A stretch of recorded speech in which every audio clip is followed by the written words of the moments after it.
अप्रैल में संभावित चुनाव। भाजपा के प्रदेश महासचिव अशोक कोल ने बुधवार को कहा कि भारत निर्वाचन आयोग द्वारा 25 नवंबर को अंतिम इलेक्ट्रॉनिक सूची के प्रकाशन के बाद जम्मू कश्मीर केंद्र शासित प्रदेश में चुनाव अगले साल मार्च अप्रैल में होने की संभावना है। उन्होंने कहा है कि जम्मू कश्मीर में मौसम की स्थिति के चलते जनवरी फरवरी चुनाव के लिए उपयुक्त नहीं है और ये स्पष्ट है कि चुनाव अगले साल मार्च अप्रैल में होगा। 25 नवंबर को इलेक्ट्रॉनिक प्रक्रिया पूरी कर वोटिंग लिस्ट जारी कर दी जाएगी, जिसके बाद चुनाव आयोग जम्मू कश्मीर में चुनाव कराने की तैयारी शुरू कर देगा। दैनिक वेतन पर एक सवाल के जवाब में कोल ने कहा कि इन सभी को बहुत जल्द न्यूनतम मजदूरी अधिनियम में शामिल किया जाएगा। अशोक कोल जिले में चल रहे सेवा पखवाड़ा कार्यक्रम की समीक्षा के लिए बांदीपुरा में भाजपा कार्यालय में पार्टी की बैठक को संबोधित कर रहे थे। उन्होंने जिले के वरिष्ठ नेताओं में अमित शाह की रैली को सफल बनाने के लिए सभी इंतजाम करने का आग्रह किया। एक मीटिंग यहाँ हमने की है। इस मीटिंग में दो तीन टॉपिक्स हमने आज डिस्कशन में लाए हैं।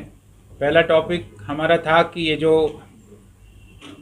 सेवा पखवाड़ा इस समय चल रहा है 2 अक्टूबर तक वो चलेगा।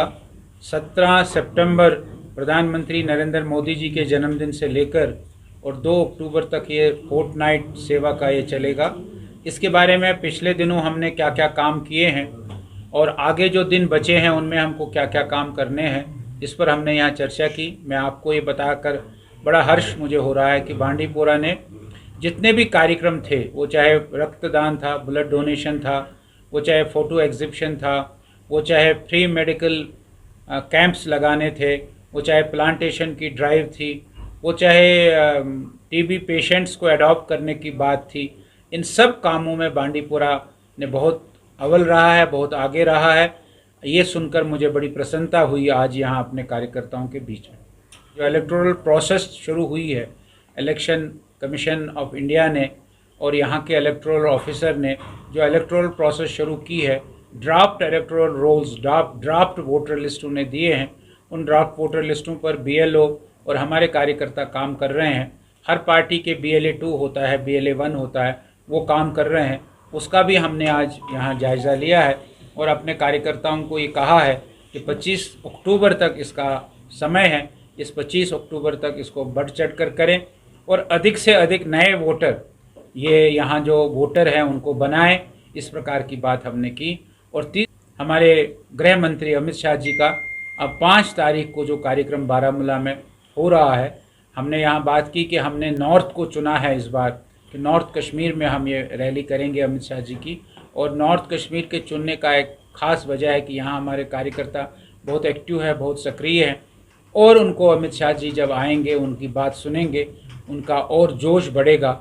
इसलिए बड़ी संख्या में सभी गांवों से, सभी इलाकों से उस सभा में, उस जलसे में लोग पहुँचे हैं। इसकी बात हमने की है और यहाँ हमारे नसीर साहब ने हमको बताया कि 5000 से अधिक लोग यहाँ से उस रैली में जाएंगे। ये बहुत बड़ी बात है। यहाँ से अपनी व्यवस्थाओं में भी लोग जाने के लिए तैयार है। इस प्रकार की बात यहाँ आई है, ये सबसे बड़ी बात है। और 5 तारीख को अमित शाह जी का जो कार्यक्रम है वो नॉर्थ कश्मीर में बारामूला में बढ़ चढ़ कर होगा। ऐसा है कि एक नियम है कि डिलिमिटेशन हो गई, यहाँ 90 सीटें कारो हुई है। 90 सीटें कारो होने के बाद इलेक्शन ऑफिस ने यहाँ इलेक्टोरल प्रोसेस का काम शुरू किया है और हम सब जानते हैं कि जो उसका डेट्स आए हैं वो डेट्स ड्राफ्ट इलेक्टोरल रोल्स जो है वो उन्होंने दिए हैं और 25 अक्टूबर तक उनका समय है। BLO अभी सारे आपने देखा होगा काम कर रहे हैं और हमारे भी कार्यकर्ता काम कर रहे होंगे। उसके बाद 1 महीना उन्होंने इस वोटर लिस्ट को दोबारा से बनाने के लिए उन्होंने जो करेक्शन होगी वो करेंगे और 25 नवंबर के बाद वो फाइनल वोटर लिस्ट देंगे।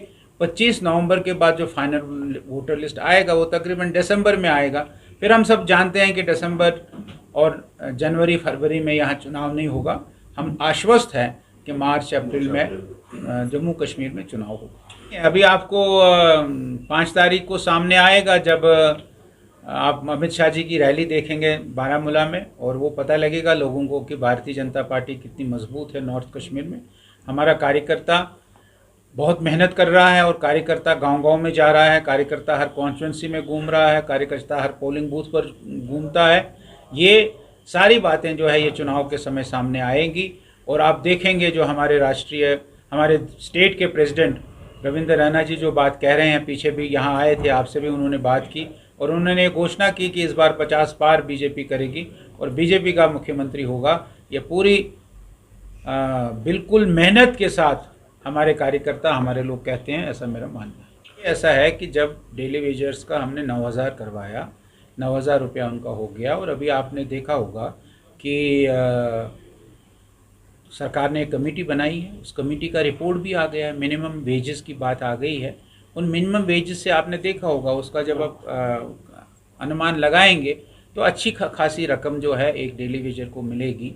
ये अब क्या है कि अनेक प्रकार के पुरानी सरकारों ने डेली वेजर्स लगाए थे।